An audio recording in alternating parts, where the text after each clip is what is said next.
앞 시간에 이어서 계속 얘기할게요.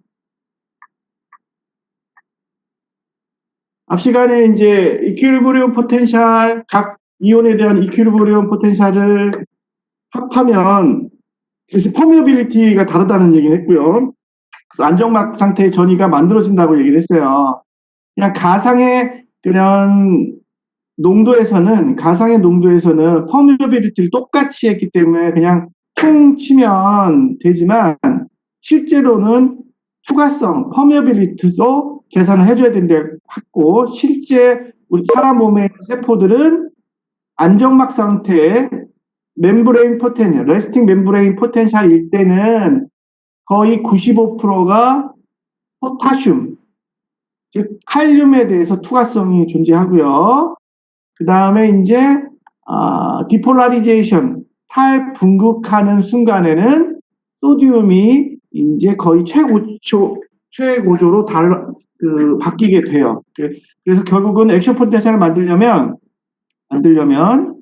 소듐과 포타슘의 농도 차가 분명히 있어야 되고, 그죠? 그리고 거기에 대해서 평형전압이 만들어지고, 그 다음에 두 개의 이온들, 포타슘하고 소듐이 투과성이 바뀌면서 액션 포텐셜을 만들어냅니다.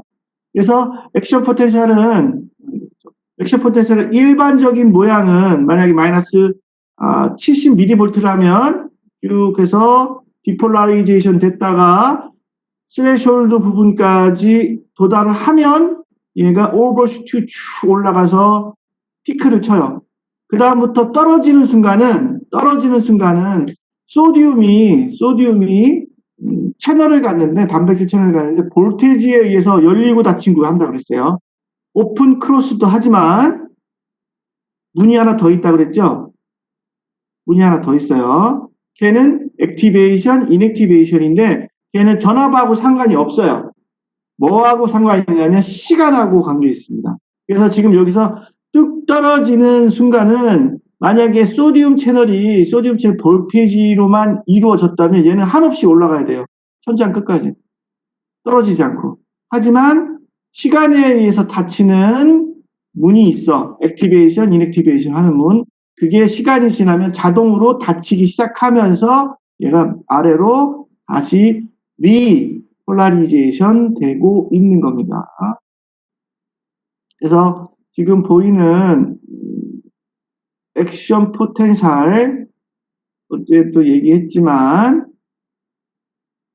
특징을 하나씩 볼게요. 지금 액션 포텐셜이 요거죠, 이렇게. 그래서 폴라리제이션 조금 더 내려가고 안정막 상태로, 레스트 상태로 돌아갑니다. 그리고 지금 여러 가지의 이렇게 작은 전압의 변화를, 멤브레인 포텐셜의 변화를 보이는데, 이것들은 다 뭐냐면 엑스레숄드까지 도달하지 않은 그냥 로컬 반응으로 끝나는 거예요. 액션 포텐셜은 못 만드는 거죠. 그래서 얘가 역치를 넘지 않는 전까지의 로컬 레스폰스 같은 것들은 저는 반응을 일으킬 수가 없어요.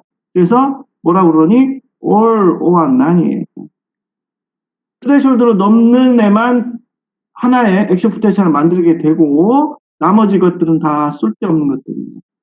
이까짓 걸 우리가 왜 배워야 돼요? 라고 자꾸 이제 반문을 하실 텐데, 임상 현장에서 여러분들이 이제 환자를 어떤 모토를 갖다 컨트롤하거나 환자의 근육을 자극을 할 거예요. 손흥이 됐든 어떤 방법을 이용해서, 그죠? 그러면 이 환자분들은 어떤 상태냐면 지금 여러분 같은 경우는 막말로 여기 한 세 번만, 세 번 탁탁탁 이 촉각만 가면 지금 만지고 있다는 걸 알 수 있지만 이 환자분들은 세 번 탁탁탁 촉각하는 걸로 못 느끼는 거예요. 느낌을 못 느껴. 뭐 그게 운동 감각이 될 수도 있고 다른 것도 있으니까 간단하게 촉각을 못 느끼는 겁니다. 그럼 어떻게 돼요, 여러분 같은 경우는? 일반적인 사람이 이렇게 건드렸다면 환자들은 때리면 안 돼. 이렇게 예를 드는 거야. 좀 더 자극을 더 세게 해줘야 이 자극이 전달되는 거예요. 그러니까 그만큼 이 환자들은 뭐가 올라갔어요? 스레숄드가 올라가 버린 거야. 그러니까 좀 더 많은 자극이 필요한 거예요. 그래서 여러분 지금 운동 치료는 아직 시작 안 했죠? 2학년들이죠. 여러분 임상 현장에 가면 치료사들이 환자를 갖다가 만약에 팔을 올리는 동작을 시키려고 그래요. 근데 만약에 우리 반정이가 치료사로서 환자를 딱 잡고 환자분 손을 올리세요. 이 동작을 계속 시킬 거예요. 근데 환자분 손을 올리세요.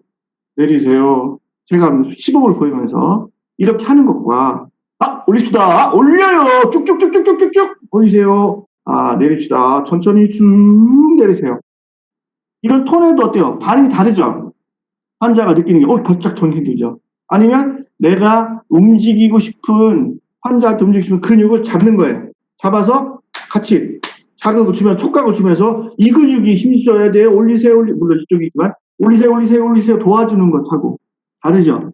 그럼 지금은 만약에 환자한테 내가 보면서 그냥 손 올리세요, 내리세요 이렇게 하는 것과 내가 시범을 보면서 언어로 자극 주는 거, 그죠? 그 다음에 만지면서 촉각으로 자극 주는 거 훨씬 더 자극의 크기가 크겠죠. 그죠? 그게 이제 근육 세포 이런 안에서는 이런 작용이 필요한 거예요. 그렇게 여러 가지 자극을 여러 군데 혹은 타임에 따라서 주는 것을 우리가 썸메이션이라고 얘기해요. 들어봤죠? 썸메이션. 뭐예요?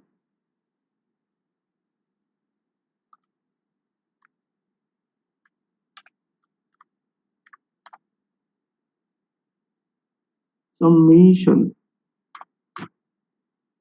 무슨 뜻이에요, 이게? 썸이에요, 썸. 썸 타는 썸 말고. 썸 탄다니까 달려니까 눈이 번쩍 커지는데? 어? 썸 말고 합친다는 얘기예요. 이거는 가중이라는 말을 써요. 가중. 그러니까 생리학에서 어떤 신경이나 이런 근육을 자극할 때 가중의 원리를 사용하는 거예요. 그러니까 여러분들이 만약에 치료할 수 있는 테크닉이 5가지를 갖고 있는데 어떤 사람은 하나밖에 없어요. 그러면 여러분이 5가지의 치료 방법을 이 환자한테 한 목적으로 투입을 하면 이게 다 가중의 작용을 위해서 더 활발하게 자극할 수가 있어요. 하나밖에 모르는 사람은 하나만 자극하는 거예요. 가중을 하려면 템포럴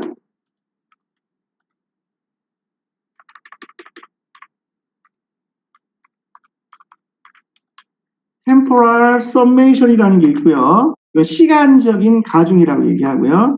그 다음에 스페셜,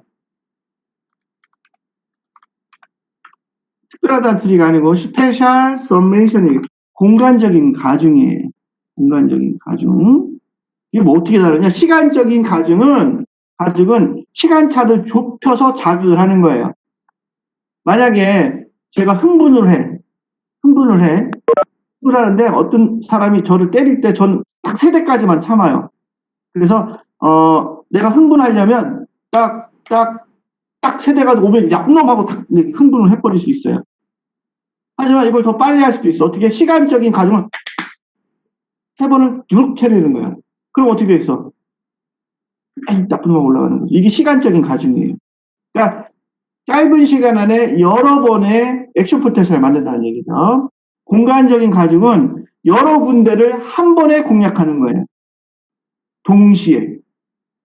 그러니까 제가 상대방을 3대를 때릴 건데 이렇게 한 군데를 3대를 때리는 게 아니라 이마로 받고 뺨을 쾅 때려요. 그럼 3군데를 한꺼번에 공격하는 거죠. 그죠? 시간은 동시에. 그런 게 스페셜 서메이션이에요. 그러면 이제 흥분하는 거죠. 이해했어요? 가중이라는 뜻. 그래서 이걸 임상에서 어떻게 할 거냐? 다양하게 자극을 하는 거예요. 일전에 우리가 모터 러닝을 할 때 우리가 공격해야 될 센소리가 있다고 그랬죠. 예전에. 그러니까 여러분들이 사실은 센소리 모터 치료사들이에요. 센소리 모터 세라피스트야. 그래서 자극을 줘서 운동을 만들어낼 거예요. 그러려면 여러분들이 주로 사용해야 되는 것들이 비전, 시각적인 거, 비전, 그 다음에 택타일, 촉각, 그 다음에 베스티블라. 뭐예요? 베스티블라.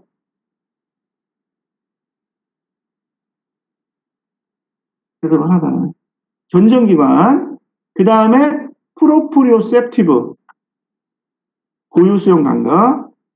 그 다음에 키네세틱 센스. 운동 감각. 하나가 또 버발이 있어요. 이 6가지를 조합을 시키는 게 여러분 운동 모터 컨트롤 능력을 향상시키는 거야. 왜? 보면은 여러분 짐볼에서 볼 위에서 막 사람들 운동하시죠 이렇게 막 이렇게 맨바닥에서 하면 그게 뭐가 달라요? 이것도 일종의 여러분들이 하나의 적용을 이 6가지 센서리 중에 한 가지를 더 자극할 수가 있는 거예요. 뭐가 달라요? 그냥 맨바닥에서 의자에서 이렇게 하는 거고 짐볼에서 뚱뚱뚱 뛰는 거고 뭐가 달라요? 짐볼 한 번 위에 한 번도 안 올라가 본 사람. 영욱이 짐볼에 한 번도 안 올라가 봤어?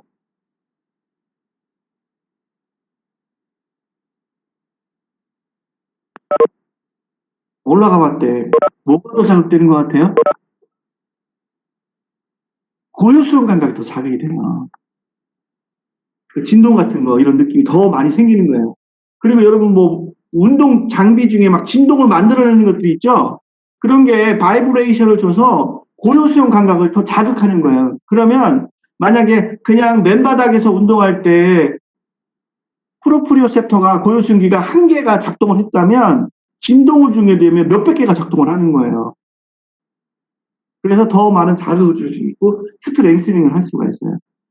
왜 보니까 뭐 저 옛날인가 싸이가 여기 뭐 여기 얼굴 운동한다고 이렇게 이런 거 있잖아요, 그죠? 봤죠? 이거 막 진정이 생겨지는 거니까. 너무 오래됐나? 그런 것도 뭐냐면 진정을 하기 위해서 여기 있는 근육들을 더 활발하게 움직이게 해주는 거예요. 그럼 고요수용에도 자극할 수 있고요. 촉각은 당연히 만지면서 하는 거. 버발로 아까 얘기한 것처럼 제가 톤을 높이는 거예요. 그럼 환자들도 그게 더 자극이 되죠. 그 다음에 비주얼은 따라서 하게끔 하는 거예요. 따라서 하게끔. 따라서 환자한테 가만히 그냥 손 올리세요, 손 내리세요 하니까 이렇게 올리세요, 이렇게 내리세요. 그럼 그것도 일종의 더 자극이 되는 거예요. 그 다음에 전정기관은 베스티블로 하는 뭐야? 눈을 감고 동작을 시키는 거죠. 눈을 감고. 사람은 본능적으로 어떤 게 있냐면 시각에 의존하게 돼 있어요. 하지만 눈을 감으면 시각을 차단시키잖아요. 그럼 순수하게 내 몸에 있는 근육의 감각, 고요수용 감각을 사용해야 돼요. 그래서 여러분 뭐 논문을 찾다 보면 그런 어떤 이제 재활을 하는데 뇌졸중한테 재활을 하는데 눈을 감고 걷게 한다든지 아니면 뭐 뒤로 걷게 한다든지 그런 여러 가지의 방법을 적용을 해요. 근데 그 방법에 적용한다는 자체가 결국은 내가 방금 전에 제가 말씀드렸던 6가지 감각을 어떻게 조합시키냐의 문제인 거예요. 여러분 혹시 신경 발달 치료라고 들어보셨어요? 뇌졸중 환자분들이 치료하는 거 뭐 보바스, PNF, 모이타 이런 것들이 결국은 이 6가지 감각 어떻게 더 자극할 수 있느냐를 조합해놓은 치료법인 테크닉인 것 뿐이에요. 그러니까 여러분들이 6개를 한 방에 자극할 수 있는 테크닉을 만들면 여러분 이름을 붙이면 돼요. 나리언스 테크닉. 좋잖아? 한 방에 딱 주는 거지. 시각 자극도 해주고 청각 자극도 해주고 촉각 자극도 해주고 고요성 자극도 해주고 전정기관 자극도 해주고 운동 감각도 할 수 있는 치료법 만들면 되는 거죠.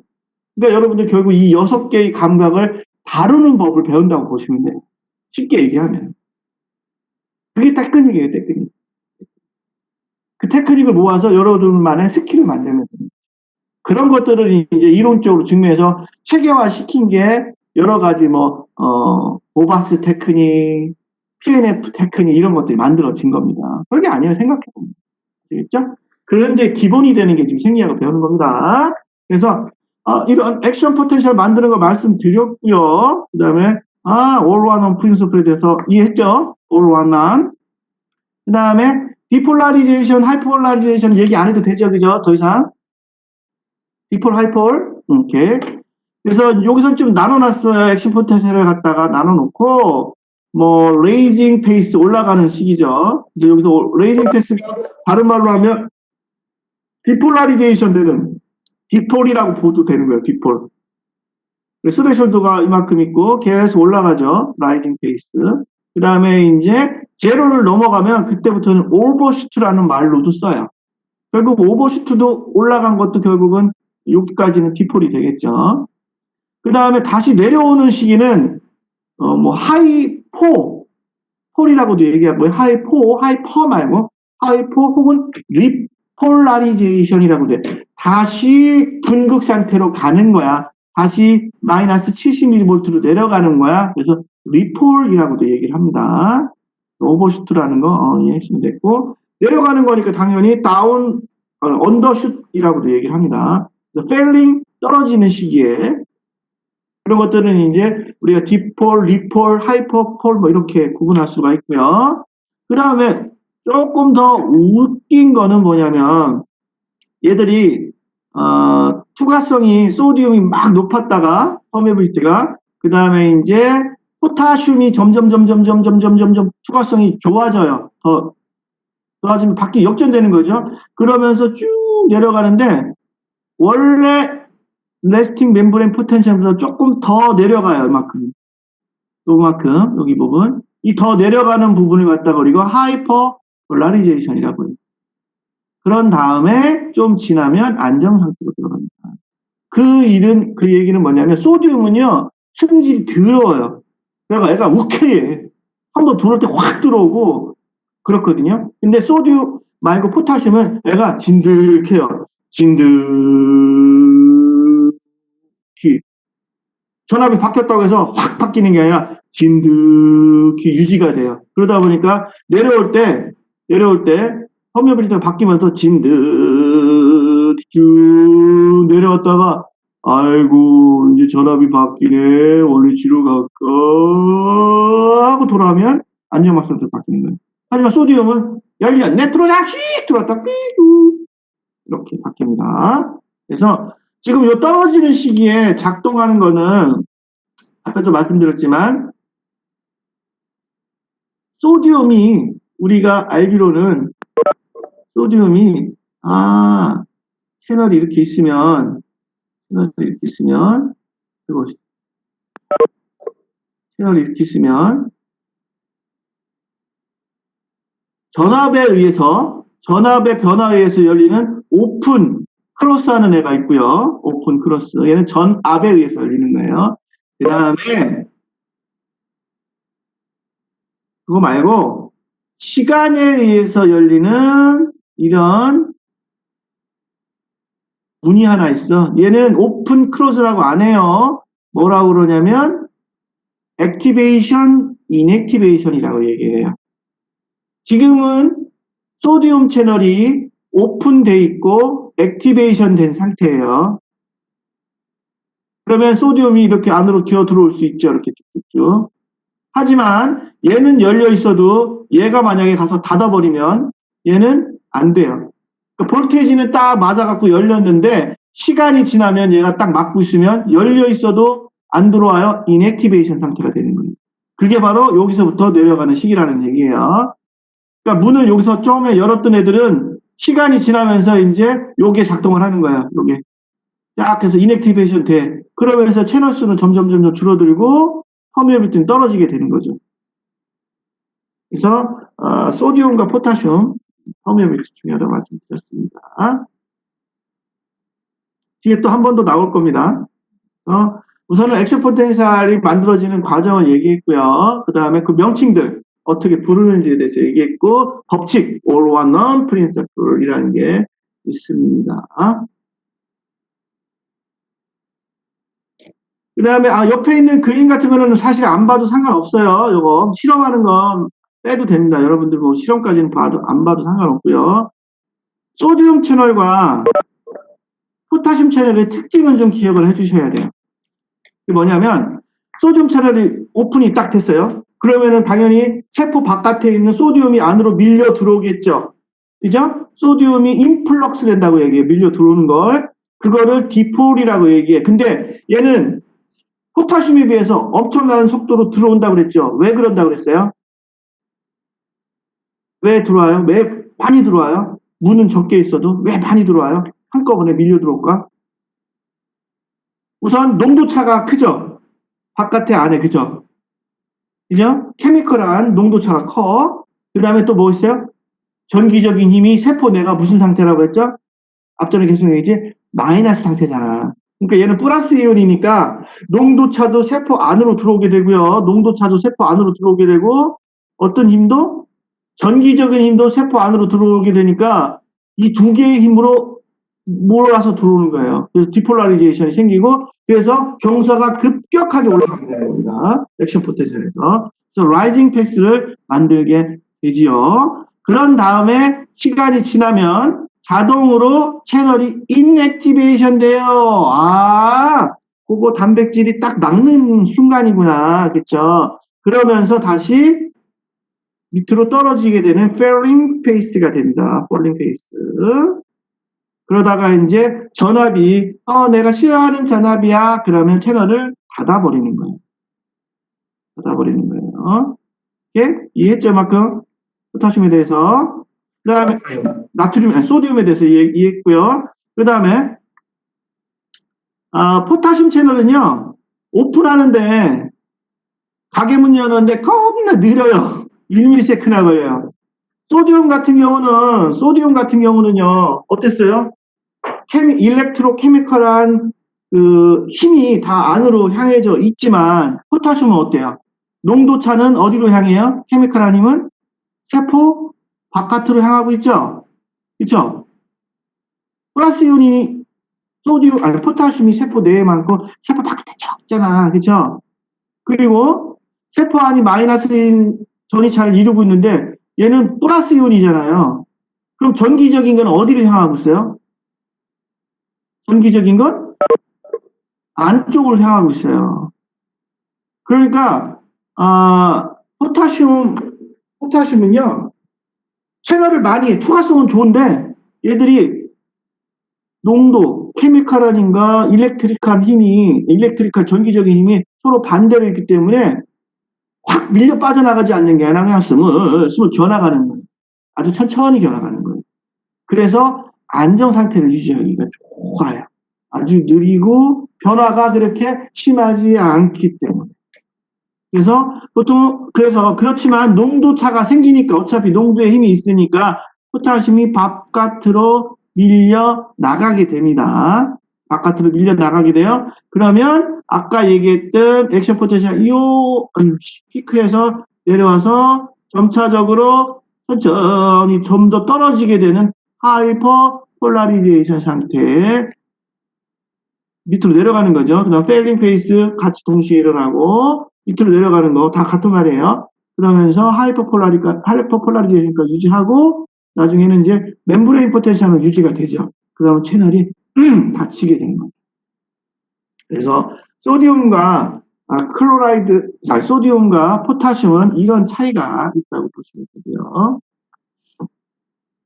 이거는 실제 이제 막전압 고정법이라는 걸 사용해서 전압을 마이너스 90부터 시작해서 플러스 40mV까지 바꿔주는 거예요. 그랬을 때 이제 채널이 열리는 거는 이 밑으로 열리는 걸로 보면 됩니다. 하나씩 찍는 거예요. 마이너스 91대 뭐 한 여기 뭐 40mV 정도, 마이너스 91대 40mV 이 정도 될 거예요. 그 다음에 피크 친 거 있죠, 여기. 피크는 여기라고 보시면 돼요. 문이 열려서 이만큼의 전류가 흘러 들어가니까, 이온들이 흘러 들어갔다고 보는 거예요. 그래서 최고 피크가 이제 마이너스 한 10mV 때 피크를 쳤네. 이만큼의 전하가 이동했네. 소디움이 들어왔네. 뭐 이런 식으로 표현을 하셔도 됩니다. 그래서 이것도 사실 몰라도 되고요. 말씀만 드렸습니다. 이렇게 실험실에서 이렇게 해서 그 채널의 특징을 표현을 합니다. 그래프 상으로.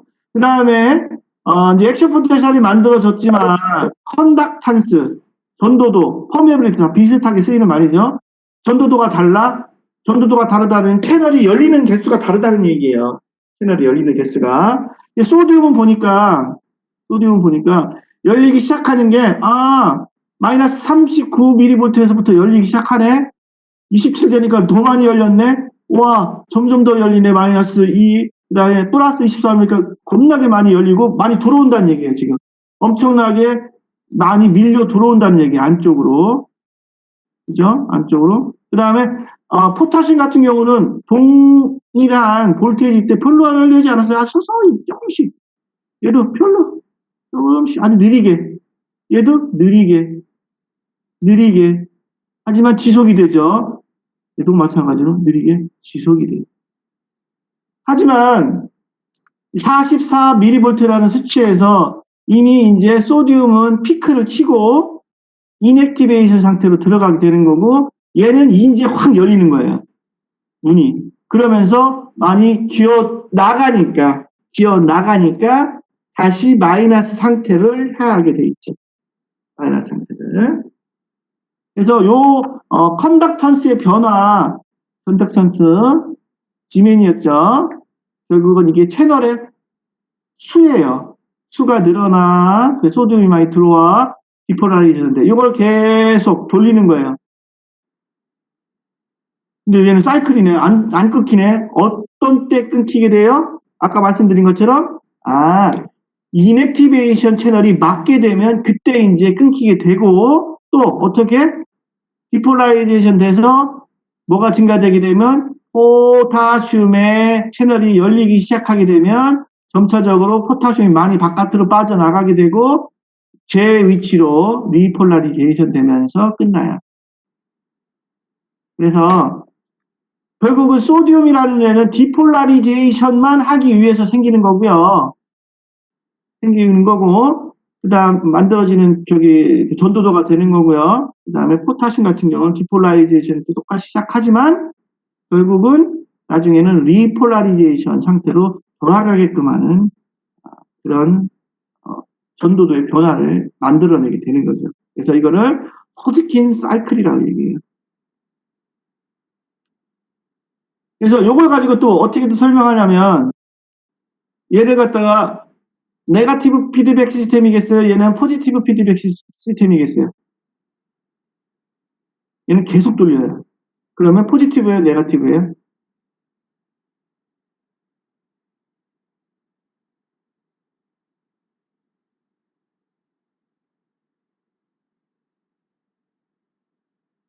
우리가 호메오스테시스를 유지하기 위해서 체온이 높으면 낮추는 방향으로, 체온이 낮으면 높이는 방향으로 작동을 하죠. 우리 생리학적인 기전은. 그런 건 뭐예요? 높인 건 낮추고 낮춘 건 높여. 네거티브예요? 포지티브예요? 네거티브죠. 그죠? 하지만 원래는 혈소판이라는 게 적은데 작동을 안 하는데 혈관이 찢어졌어. 그럼 어떻게 해요? 그걸 막기 위해서 계속 가서 혈소판들이 계속 가서 달라붙죠? 원래는 없어야 되는데, 아니 달라붙지 말아야 되는데 달라붙어요. 걔들이 많이 붙게 되면 혈전이 되거든요. 계속 달라붙어. 쌓인데 더 쌓아. 그런 걸 포지티브예요. 혹은 까는데 더 까. 포지티브예요. 일전에 얘기했었죠? 왜 까는데 왜 더 까요? 근데 그게 포지티브예요. 얻는데 더 얻는 건 이해하기 쉽지만 까는데 더 까는 건 포지티브입니다. 근데 얘는 보니까 계속 돌리죠. 이거는 포지티브 피드백 시스템이에요. 멈추진 않잖아. 계속 돌리는 거예요. 얘는 가다가 멈추죠. 네거티브. 디폴이 되는 걸 제위치로 돌리는 거예요. 얘는 네거티브 피드백 시스템으로 돌아가는 거, 얘는 포지티브 피드백 시스템으로 돌아가는 겁니다. 다음으로 넘어갈게요. 액션 포텐셜에서 소디움과 포타슘의 이런 G맨 전도도의 변화가 있어야 얘들이 액션 포텐셜 만들어내는구나라는 걸 얘기했고요. 그 다음 얘기는 이제 불응기라는 거예요. Refractory Period라는 거예요. 한마디로 얘기해서 불응기는 소디움 채널이 inactivation 된 상태를 불응기라고 얘기하고요. 불응기는 두 가지가 있어요. 절대적인 분위기만 그걸 얘기를 하는 겁니다. 절대적인 분위기. 그러니까 실제 세포에서는 refractory period가 두 가지 종류가 있어요. 절대적, absolutely, 그 다음에 relatively예요. relativily는요, 좀 더 센 자극이 가면 다시 액션 포텐셜을 만드는 거고요. 절대적 불응기는요, 때려 죽여도 액션 포텐셜을 못 만드는 식이에요. 이 얘기는 뭐냐면, 이렇게 오픈되어 있어요, 소디움 채널이. 한데, 여기가 이렇게 인액티베이션 상태. 이 상태가 바로 뭐냐면, 절대적 불응기 상태예요. 절대적 불응기 상태. 그래서 여기는 absolutely period 이만큼으로 표시를 했네, 이만큼. 근데 어떤 책에는 이렇게 나누기도 하고 막 그러는데, 우선은 개념을 잘 알고 계시면 돼요. 그래서 소디움 채널이 인액티베이션 된 상태, 얘는 절대적 불응기. 이때는 어떻게? 아무리 센 자극을 줘도 절대적으로 액션 포텐셜을 또 못 만들어요. 하지만 상대적 불응기는요, 얘가 열려 있는 상태예요. 열려 있어요. 그리고 얘가 닫혀 있어요. 그래서 더 높은 전압을 주게 되면 얘가 다시 또 열려요. 그래서 상대적 불응기가 됩니다. 그래서 상대적 불응기는 역치 전압, 증가된 역치 전압이거나 작은 활동 전압이 자극을 여러 번 하는 거죠. 작은 활동 전압을 여러 번 주는 거예요. 역치 전압을 더 도달하기 위해서. 그러면 이제 액션 포텐셜을 더 만들어낼 수가 있죠. 그래서 차츰 더 커지게 해서 원래대의 액션 포텐셜을 만들어낼 수가 있습니다.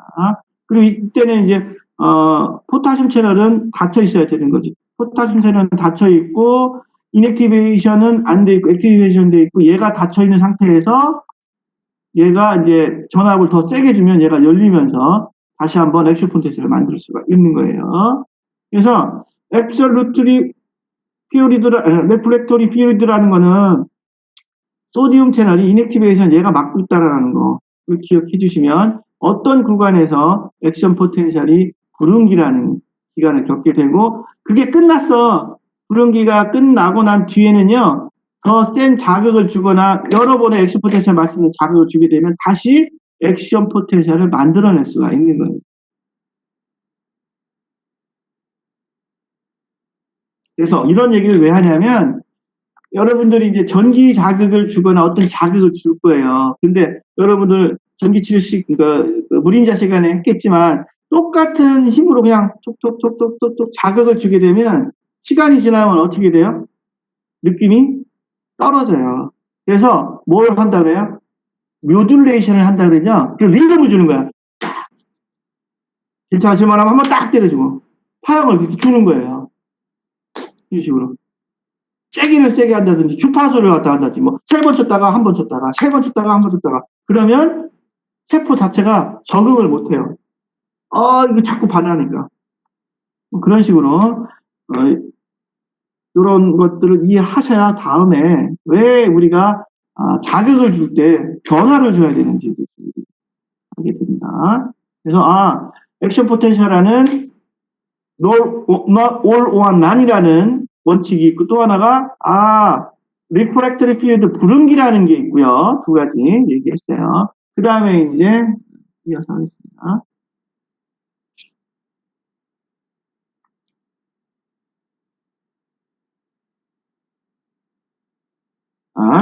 수능과 적응이에요. 수능 and 적응. 수능이 뭐고 적응이 뭐예요? 생물학 시간에 수능, 적응, 진화 이런 거 배우셨죠? 생물을 안 한 문과생들만 있나? 명욱이 이과지? 생물 시간에 배웠어요? 안 했어요? 수능, 뭐 암 적응 뭐 이런 거 배우지 않았나? 진화 이런 거. 습관화 이런 거 배웠죠. 그럼 두 개의 차이가 뭐예요? 수능하고 적응을? 이 용어가 우리나라 말이 겁나 달라요. 책마다 다르게 나와 있어요. 책마다.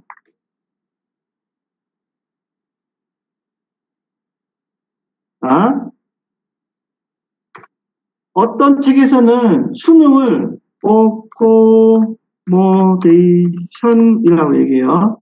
우리 저기 명옥이는 정리되는 대로 저기 뭐야 채팅창에다 남겨주시면 됩니다. 채팅창을 열어놔야겠네.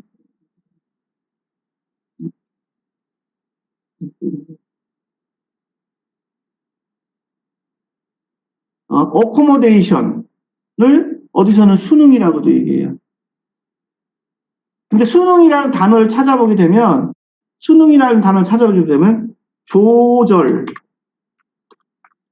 조절이라고도 얘기를 해요. 조절,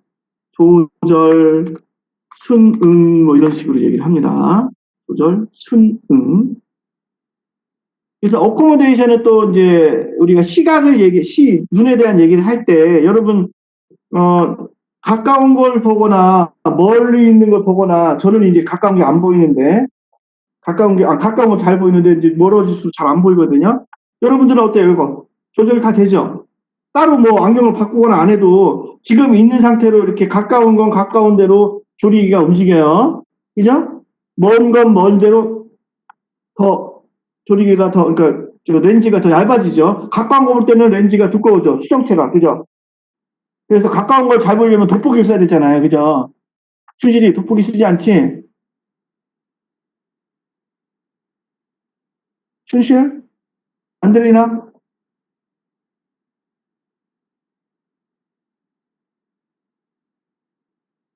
춘실아,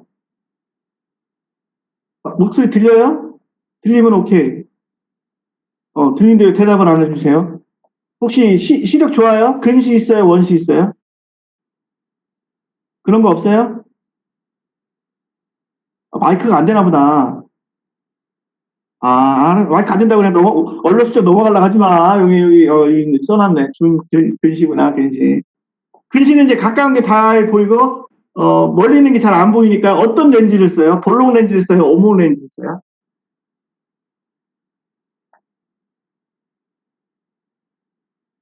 얇은 오목 렌즈를 쓰겠죠. 제가 대답하고, 볼록 렌즈는 가까운 거 볼게 돋보기가 볼록 렌즈니까 안 보이는 사람이 쓰는 거죠. 원시 있는 사람, 노인네들이 쓰는 거예요. 근데 여러분들은 이런 거 지금 상태에서 안 쓰고, 이것도 다 조절이 되죠? 이게 볼 수 있죠? 이렇게 조절이 가능하죠? 요거를 수정체의 어코모데이션이라고 얘기해요. 조절. 근데 이거 욕도 왜 수능이야? 그래서 이 용어를 생물학에서 적용할 때와 혹은 사회학자들이 적용할 때와 생리학에서 적용할 때가 뜻이 조금씩 달라져요. 그리고 적응은 어댑테이션이라고도 얘기해요. 근데 어떤 책에는 또 얘를 갖다가 적응이라고 안 하고 얘를 또 수능이라고 하는 데도 있어요.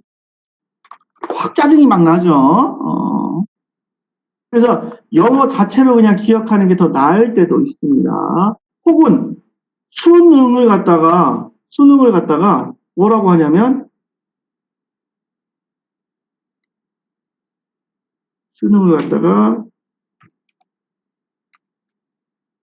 아클리메이션이라고도 얘기해요. 아클리메이션. 근데 사전 찾아보면 얘는 수능 뜻도 있지만 순화라는 뜻도 있어요. 또 순화. 뭔가를 순화시킨다는 뜻도 있어요. 그래서 조금 복잡하지만 우선 우리는 어코모데이션이라는 걸 순응으로 하고요. 여기서는 요 설명에서는 그다음에 적응을 어댑테이션으로 얘기하고 정의를 말씀드릴게요. 그림을 딱 보면 수능은 스레숄드 이하의 자극을 계속 주는 거예요. 그러니까 스레숄드 이하라는 것은 액션 포텐셜을 못 만드는 자극이죠, 그죠?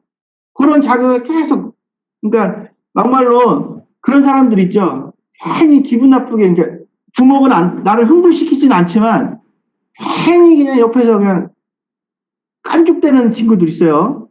그죠? 역치 이하. 그러니까 주먹이 날아가는 걸 역치라면 때리고 싶어. 그 이하의 자극을 깐죽거림을 하는 거예요, 옆에서. 깐죽대는 거죠, 계속. 깐죽대. 근데 이것도 하나의 방법이에요. 계속 깐죽 되잖아요. 근데 주먹이 확 나가야 되는데, 하도 역치 이하니까, 아휴, 쟤는 원래 저런 놈이야. 아예 수능을 해버려요. 역치를 올려버려요. 그래서 아예 무감각해져 버립니다.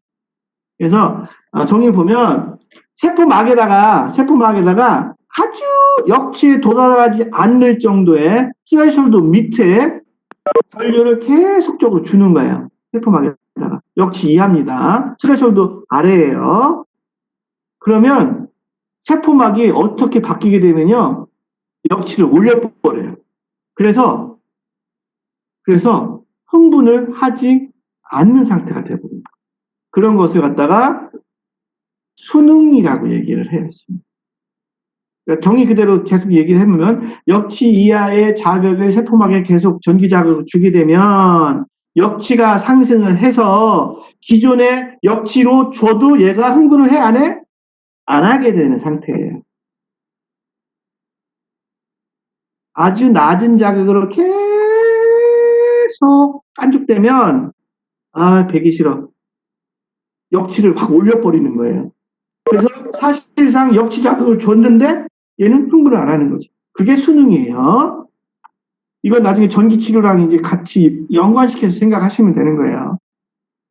그 다음에 적응은요. 적응은 액션 포텐셜을 만들 수 있는 정도의 충분한 자극을 줬어요. 그러니까 액션 포텐셜을 팡팡팡팡 계속 주니까 4번을 팡팡팡 터뜨렸는데 이것들을 계속 주면요. 4번 흥분했던 애가 결국은 한 번밖에 흥분을 안 하는 거예요. 이것도 계속 똑같은 역치를 주게 됩니다. 조금 다르죠? 적응하고 수능이, 그죠? 그래, 적응은 역치 이상의 자극이죠, 그죠? 역치 이상의 자극을 계속 그러니까 역치. 흥분하는 자극을 계속 준 거예요. 더 크지 않고 똑같이. 이걸 계속 주는 거지. 그 얘기는 뭐야? 옆에서 잔소리를 계속해. 라라라발라발라발라발라발라발라 어느 순간에는 잔소리가 이제 막 노래로 들려요. 열이 화가 안 나는 거지, 뭐. 흥분을 덜 하는 거죠. 그럼 더 만약에 이 사람을 흥분시키면 어떻게 돼? 똑같은 자극을 주지만 더 높게 주는 거죠.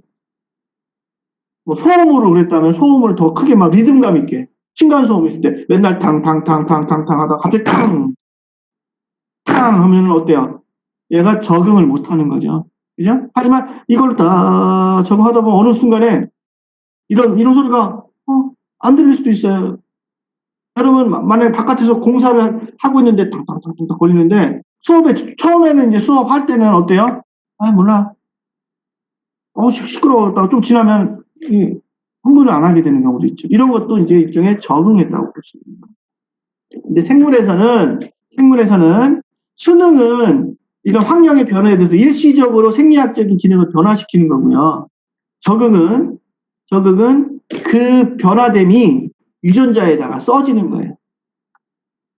그리고 그 써진 유전자가 만약에 우월하고 살아나는 게 좋아. 그러면 그걸로 진화를 하는 거예요.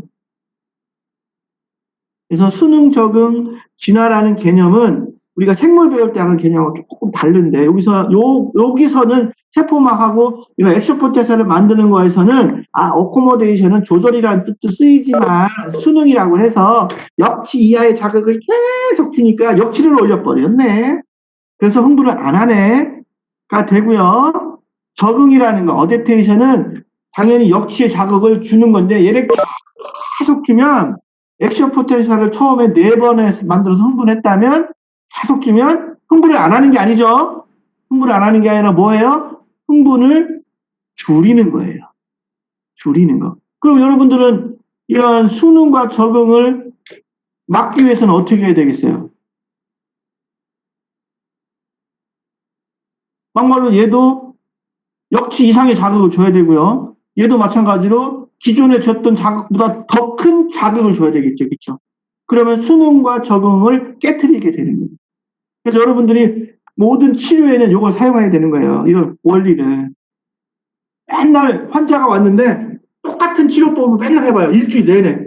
아니면 똑같은 전기 치료를 하는데 똑같은 파형과 똑같은 세기로 일주일 내내 해봐요. 그러면 어떻게 돼요? 수능하고 적응해버려요. 그래서 그러면 여러분 어떻게 해야 돼?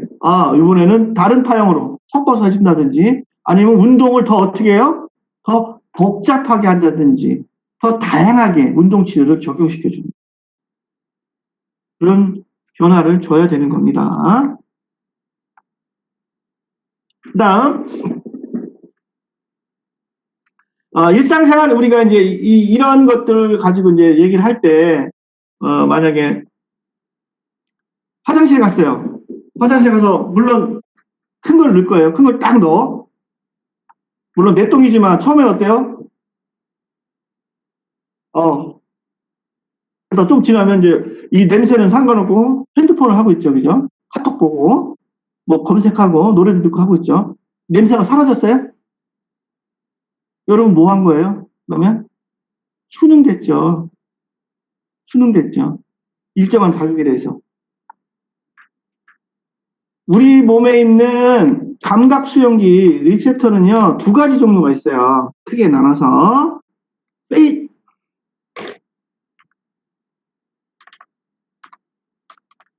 페이직한 리셉터들이 있고요. 페이직한 리셉터들이 있고요. 그 다음에 토닉한 리셉터도 있어요. 페이직이라는 것은 우리가 우리말로 바꾸면 위상성이라는 리셉터예요. 그러면 모든 감각은 리셉터를 통해 들어가야 되는데 지금 제가 얘기하는 후각은 어때요? 좀 지나니까 같은 냄새가 계속 맡으니까 못 느껴졌죠? 또 어떤 때 그래요? 여러분 이제 아버지랑 이제 어렸을 때 아마 5살 때 뜨거운 물 들어가 본 기억이 있을 거예요. 아버지가 딱 들어가서 아유 시원하다 들어와 들어가죠. 딱 뜨겁죠. 그렇다고 아빠한테 뭐라고 할 수는 없고. 근데 그 뜨거웠던 물이 시간이 지나면 어때요? 별로 뜨겁게 안 느껴지죠? 그죠? 지금 냄새, 후각, 그 다음에 아까 얘기했던 온도 감각이죠. 냉온도 감각 이런 것들 어때? 시간이 지나게 되면 같은 자극이 계속 들어가게 되면 잘 못 느끼게 되죠, 그죠? 이런 리셉터들을 베이직한 리셉터라고 얘기를 하고요. 그 다음 토닉한 리셉터들이 있어요. 긴장성. 토닉한 리셉터들은 어떤 애들이냐면 토닉한 리셉터들은 만약에 여러분 통증이 수능이 된다면 어떨까요? 행복할까요? 통증은 우리를 보호하기 위한 하나의 기전이잖아요, 그죠? 근데 뭐 그런 경우도 있어요. 맞다 보니까 뭐 10대 맞는 거, 뺨 10대 맞는 거, 안 아파, 이럴 수 있죠. 하지만 우리 몸에서 통증은 우리 보호하기 위한 기전이기 때문에 얘가 만약에 그런 식으로 그런 영화도 있던 것 같은데 그건 있으면 안 되는 영화죠. 말이 안 되죠. 정상적인 게 아니죠. 사람이 비정상적이죠. 통증에 대해서 적응하는 건 적응하면 안 되겠죠. 그죠? 그래서 이런 토닉한 리셋터들은요 되게 어려운 거예요. 조절하기가. 그래서 여러분들 그 열전기 치료 시간에 보니까 통증을 우리가 조절하기 위해서 여러 가지 방법을 쓰는데 계속적으로 변화를 줘야 되는 이유가 뭐냐면 얘네들은 토닉한 리셉터이기 때문에 그래요. 얘들은 뭐예요? 잘 수능하지 않아요, 통증은. 나머지 뭐 온도 감각, 냄새 이런 거는 수능을 잘 해요. 그러니까 이제 무뎌지는데 통증은 그렇게 무뎌지지가 않아요. 그래서 계속 변화를 시켜야 얘들이 우리가 통증을 감소시키는 치료법으로 적용할 수가 있는 거예요. 그래서 통증 조절하기 어려운 겁니다. 일종의. 그래서 수능 적응 얘기를 했어요. 뭐 또 그런 경우도 있죠. 여러분 지금 처음에 의자에 딱 앉았을 때 좀 불편했다가 지금 의자 앉는 부분이 불편하다고 그런 거 안 느껴지죠. 그 다음에 뭐 옷을 좀 처음에 뭐 좀 긴 옷 입고 다녔다가 긴팔 입었더니 불편했는데 좀 지나면은 뭐 별 느낌 없죠. 촉각 같은 것도 그죠. 닫고 있지만 시간이 지나면 처음에 뭐 손목시계를 했는데 좀 불편했더만 좀 지나고 나면 불편한 감이 없어지잖아요. 그런 것들은 다 페이지컬 리스트라고 보시면 됩니다. 그래서 우선은 어코모데이션, 어댑테이션에 대해서 정리를 잘 해주고요.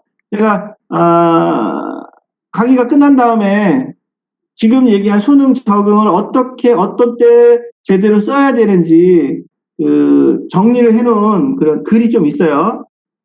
지재근 선생님이라고 의학용어 책을 많이 쓰시는 분인데 그분이 이제 용어 정리를 해놓은 거 있으니까 그거 보시면 조금 더 이해가 더 잘 되실 겁니다.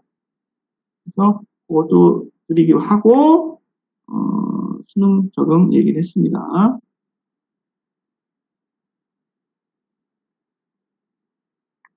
이런 특징이 있고요. 그 다음에 이제 활동전압의 전도예요. 전도. 항상 이제 우리가 엑손을 갖다가 전깃줄로 비교를 하는데 전깃줄하고는 달라요. 왜 다르냐면 전깃줄은 엑손보다 더 효율이 좋아요. 그래가지고 한번 100이라는 에너지를 전달을 했어. 그러면 목적지까지 많이 줄어들지 않고 보낼 수가 있어요. 하지만 엑손은 그런 전달 능력이 떨어져가지고 계속 뭘 해주냐면 부스터를 해줘요. 계속 엑소프트에서를 만들어줘야지 끝까지 100이라는 신호가 100으로 갈 수 있어요. 그만큼 근데 생각해보면 더 나을 수도 있는 거죠. 계속 부스터 작용을 해서 100이 끝까지 가서 100으로 작용을 하니까. 그 얘기는 뭐냐면 여러분 전기를 만드는 그 수력발전소에서 전기를 막 만들었어요. 그럼 그거를 가지고 우리 집까지 올 때 거기서 보낸 100이라는 애가 여기 100으로 딱 도착할까요? 막말로 220볼트로 딱 보냈는데 우리 집에 220볼트로 떨어질까요? 발전소가 쫙 어디 저 부산에 있어. 인천까지 오려면 어때요? 길이가 되게 길죠? 여러분 길거리 가다 보면 송전탑 같은 거 있잖아요. 그죠? 그죠? 송전탑 보셨죠? 그러면 거기를 타고 올 때는 220으로 보내면 우리 집에 220으로 도착할까요? 알게 모르게 손실이 돼요. 에너지가. 당연하죠. 그죠? 저항에서 손실되고 거기서 한 1000볼트 정도로 보내서 뚝 떨어지게 되면 한 대전쯤에서 한번 튕겨줘야 돼요. 업을 해줘야 돼. 그게 변전소라는 게 있어요. 여러분 집 근처에 변전소 있는 사람 혹은 송전탑 있는 사람 다 좋은 동네 사는구나. 송전탑 밑에 살잖아요? 전기요금 안 내도 돼요. 그 대신 암이 걸려요. 별로 안 좋아하는구나. 변전소 옆에 앉아. 왜? 그 굵은 전선에 있잖아. 엄청난 양의 전류가 흘러가면 여기서 뭐가 방지돼요? 전자기파가 형성돼요. 그 전자기파가 지금 그 안 좋다는 얘기, 암을 유발한다는 게 계속 나오잖아요. 그죠? 송전탑 밑에 가가지고요. 형광등 들고 있잖아요. 형광등 불이 켜져요. 그냥 전기 안 연결해도. 그만큼 에너지가 많이 떨어진다는 얘기거든요. 그래서 송전탑 밑에 살거나 변전소 근처에 살면요. 그런 피해 보상을 해줘요. 땅값 싸다고 변전소 큰 송전탑 밑에 딱 봤더니 집이 땅이 쫙 나왔는데 되게 싸. 다른 데보다 100분의 1로 싸. 그리고 전기세도 안 낸대. 옆타고 좋아서 딱 들어가잖아요. 몇 년 뒤에 이제 뇌에 암 생겨갖고 죽어요. 혹시라도 여러분 땅 살 일 있는데 그런데 땅 나오는 건 절대 사면 안 되는 거예요. 안 좋습니다. 그래서 지금 얘기하고 싶은 건 뭐냐면 그만큼 우리가 정보를 보낼 때 멀리 보내려면 결국 전선을 태워서 보내든 엑선을 태워서 보내야 되는데 에너지가 손실이 있다는 얘기예요. 그 얘기는 뭐냐면 우리가 막말로 신호를 내가 이제 이 주먹을 딱 피라고 신호를 보낼 거예요. 머리에서 최대한 따끔 해라고 보냈는데 만약에 전선을 길게 하고 이런 지금 얘기하는 전도에 대해서 이렇게 준비가 안 돼 있다면 내가 이렇게 때리고 싶지만 실질적으로는 이거밖에 정보가 안 갈 수밖에 없어요. 그걸 잘 보내기 위해서는 뉴런에서 활동전압을 어떻게 제대로 보내려는지 이제 만들어 놓은 거죠. 신이 만들었겠지만 그래서 그 원리를 갖다가 공부를 하는 겁니다. 그래서 하나씩 얘기를 할게요. 보니까 엑손이 있어요. 우와, 이렇게 큰 엑손이 있어요. 사실 이제 실험실에서 실험할 때는 사람의 뉴런의 엑손을 하면 선명으로 보이거든요. 너무 작단 말이야. 그러니까 대왕오징어 혹은 문어 있죠. 여러분 문어 먹어봤죠? 삶아서 그럼 문어 다리 딱딱딱 잘리면 가운데 보면 하얀 거 좀 동그란 거 들어가 있는 거 봤어요? 말린 문어 말고, 문어 그 숙회 안 먹어보나.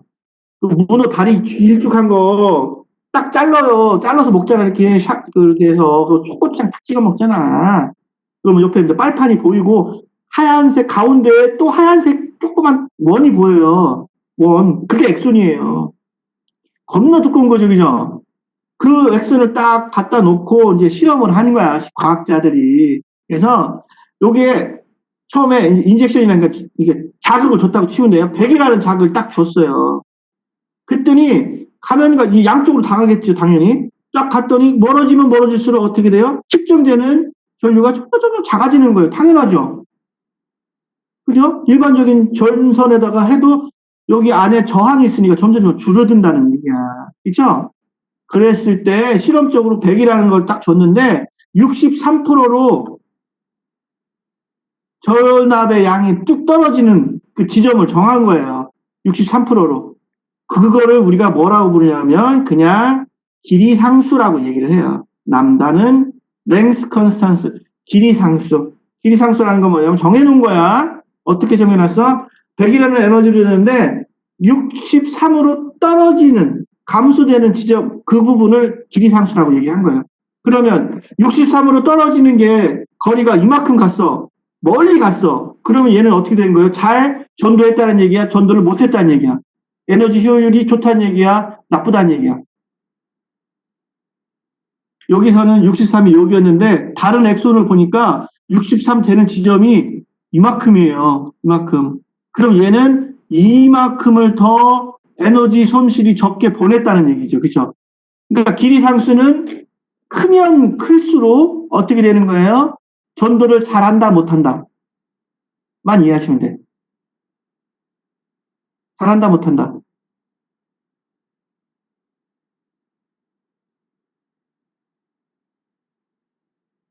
63으로 줄어드는 구간이 되게 멀리까지 가는 거예요. 그러면 전도를 잘한 거예요? 못한 거예요? 잘한다. 미안해. 이 채팅창을 띄워놔. 이제 얘기하는 거라. 여기다 띄워놔야 되니까. 잘하는 거죠. 그죠? 그죠?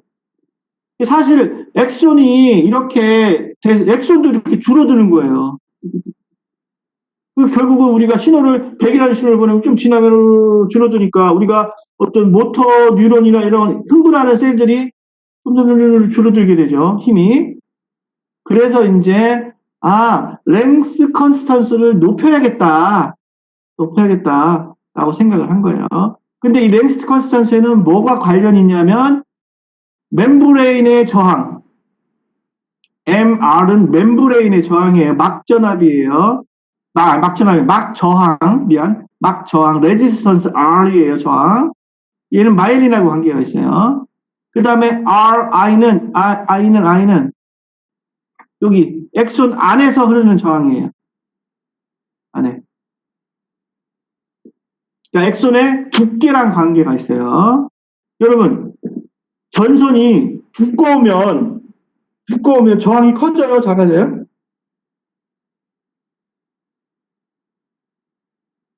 작아지죠. 작아지죠. 그죠? 우리 때는 어떻게 알려줬냐면, 커다란 하수도관이 있어요. 하수도관.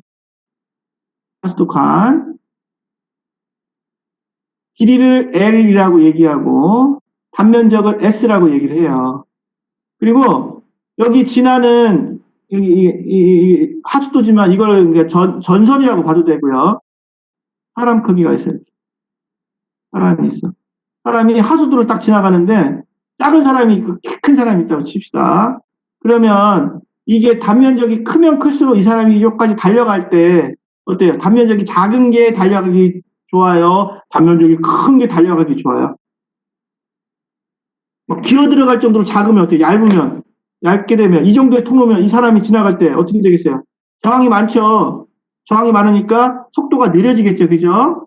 그죠? 무슨 말인지 이해 못했어요? 결국은 이 통로를 차지들이 지나갈 건데 사람은 그냥 차지라고 친 거예요. 그죠? 혹은 이 바닥이 모래바닥이냐. 일단 또 달라지겠죠. 모래바닥이면 이 사람 뛰어가기가 힘드니까 저항이 세지는 거고 그거는 이제 이 전선이 구리선이냐, 금으로 돼 있냐, 쇠로 돼 있냐에 따라서 달라지는 거고요. 그죠? 그거는 고유한 거니까 빼고. 그랬을 때 결국은 단면적이 크거나 길이는 짧은 게 좋아요? 큰 게 좋아요? 길이는 짧은 게 저항이 커요? 긴 게 저항이 커요? 저항은. 라지던트는 어때요? 뭐에 비례해요? 길이에 비례. 길이가 길면 길수록 저항은 커지게 되고, 반면적은 작으면 작을수록 얘가 작아지겠죠, 그죠? 맞아요? 그쵸, 맞죠. 그러니까 결국 여기서 얘기하는 건 뭐냐면 엑손이 전선이라 치면 두꺼우면 두꺼울수록 뭐가 작아지는 거예요? RI가 작아지는 거예요. 그 다음에 멤브레인의 저항이라는 거면은 여기에 뭐가 씌워져 있어? 두께랑 관련돼 있어. 이것도 마찬가지. 마일린 두께예요. 마일린 두께. 마일린이 두꺼워질수록 혹은 전선에 이런 전선의 피복이 두꺼우면 두꺼울수록 바깥으로 손실되는 에너지가 어찌 되겠어요? 줄어들겠어요? 많겠어요?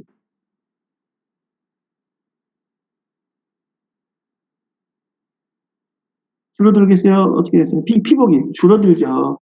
그죠? 손실되는 게 줄어드는 거예요. 여러분 뭐 만볼트짜리 전류를 흘려보냈는데 이렇게 간단하게 이런 걸로 랩으로 싸면 되겠어요? 겁나게 두꺼운 피복을 입히죠. 그죠? 그러면 에너지 소실이 적게 멀리 보낼 수가 있는 거예요. 결국은 랭스 컨스턴스라는 이 길이 상수를 크게 해주려면 마일린이 두꺼워야 돼, 얇아야 돼? RM이 커야 되니까 당연히 누구든 대답해주면 빨리 넘어가려고 그랬는데 두꺼워져야 되고요. 그 다음에 RI는 작으면 작을수록 좋으니까 엑손의 직경은 커지는 게 좋겠죠. 그죠? 이해했어요? 엑손의 내부 저항은 작아져야 되니까 두꺼워야 되고요. 그 다음에 엑손을 싸고 있는 마일린은 두꺼워야지 랭스 컨스턴트가 커지니까 RM은 크면 클수록 좋은 거예요. 오케이? 이해했죠? 두 개가 조금 다른 개념입니다. 똑같은 저항인데 RI는 엑손 내부의 저항이고 RM은 이 표면 막을 싸고 있는 마일린하고 관련되어 있는. 그래서 마일린이 두꺼우면 두꺼울수록 그 다음에 뭐는 엑손도 두꺼우면 두꺼울수록이에요. 그죠? 엑손도. 그러면 엑손이 두껍다는 얘기는 RI가 작아진다는 얘기니까.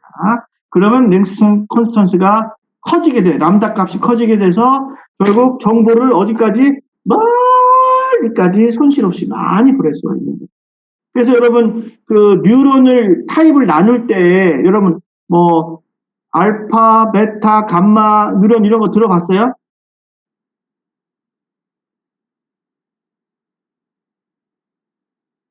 뭐 아니면 타입 1, 타입 2, 타입 3 이런 식으로 나누기도 하죠. 그죠? 그 A, B, C로 나누는 것 자체가 뭐냐면 두께로 나눈 거예요. 두께로. 그 뒤에 좀 표가 있으니까 그 뒤에 얘기할게요.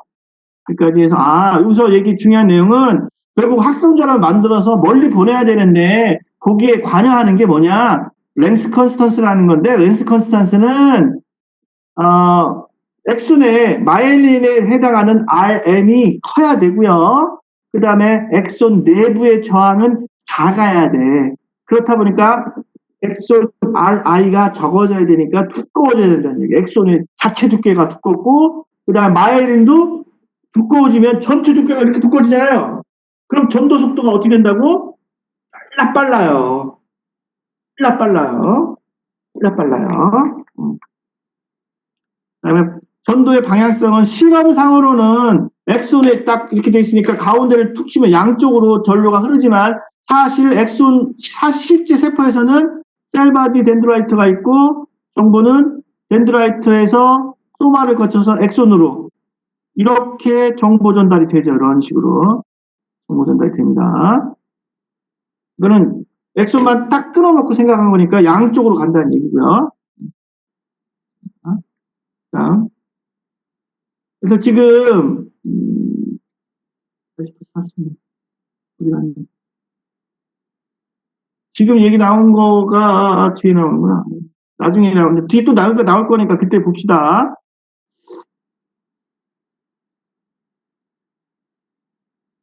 지금 얘기해버리면 되는 거. 그래서 이거를 어떻게 계산하냐면, 루트 씌워놓고요.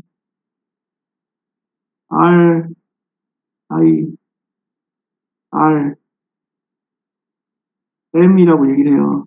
그 뒤에 여러분 아마 슬라이드 뒤에 보면, 있을 텐데, 잠깐만요. 이것만 오늘 설명해도 되니까.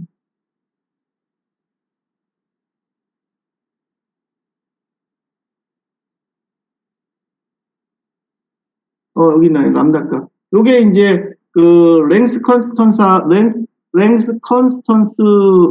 계산하는 그런 일종의 공식인데, RM이라는 것은 마일린이 커지면 커질수록 람다값이 커지는 거고요. RI는 엑손의 직경이 커야 되니까 RI는 작아져야 된다는 거죠. 그래서 랭스 컨스턴스는 이렇게 공식을 쓰게 됩니다. 그 다음에 이렇게 길이에 대한 상수도 중요하고요. 제가 전에 뭐라고 그랬냐면 결국은 액션 포텐셜 정보를 전달하는 것은 어떻게 제일 좋은 거냐면 빨리 흥분시켜서 멀리 보내는 게 제일 좋은 거예요. 그쵸?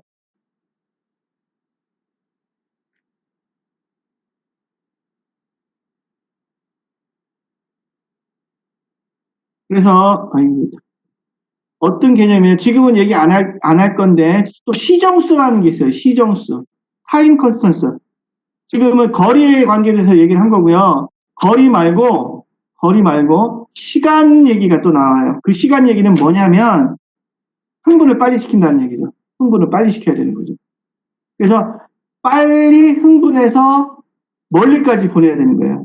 그 빨리 흥분시킨다는 게 바로 시정수인데, 시정수 걔는 타우 값을 쓰는데 그 뒤에 얘기가 타우라는 개념으로서 시정수 타임 컨스턴스인데, 얘는 아이린이 두꺼우면 안 돼요.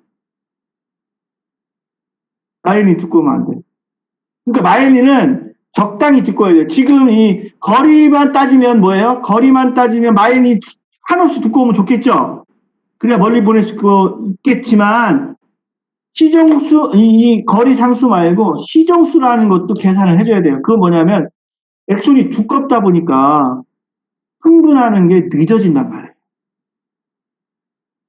두꺼우면 멀리는 보낼 수 있는데 빨리 정보를 캐치를 못하는 거예요.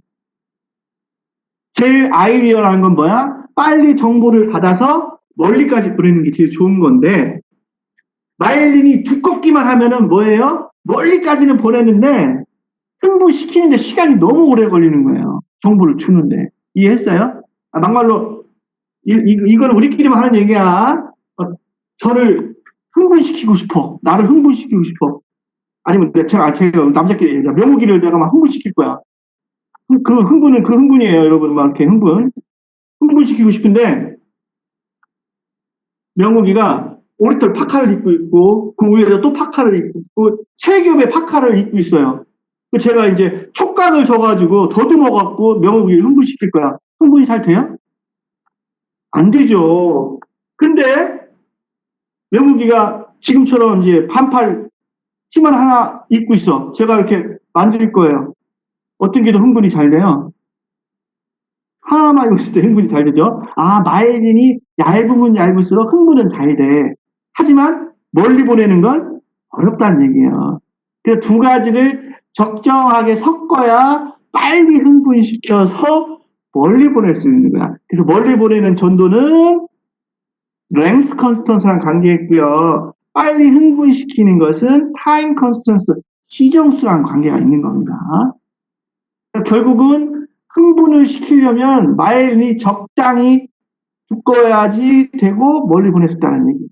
여기까지 이해했으면 이제 전도에 대해서 조금씩 이해가 될 거예요. 그래서 마일린이 까지게 되면 어떻게 되는 거예요? 정보도 제대로 전달 못하고 쓸데없이 어떻게 돼요? 흥분하는 거죠. 너무 얇으니까 없으니까. 오케이? 시간 다 됐네. 오버했네, 오늘. 아무튼 오늘 여기까지 하고 다음 시에 이어서 얘기하겠고요. 그 출석 안 부른 사람들은 늦게 부른 사람들 남아주시기 바랍니다. 오늘도 비디오 잘 켜줘서 아주 고맙습니다. 여러분 얼굴 보니까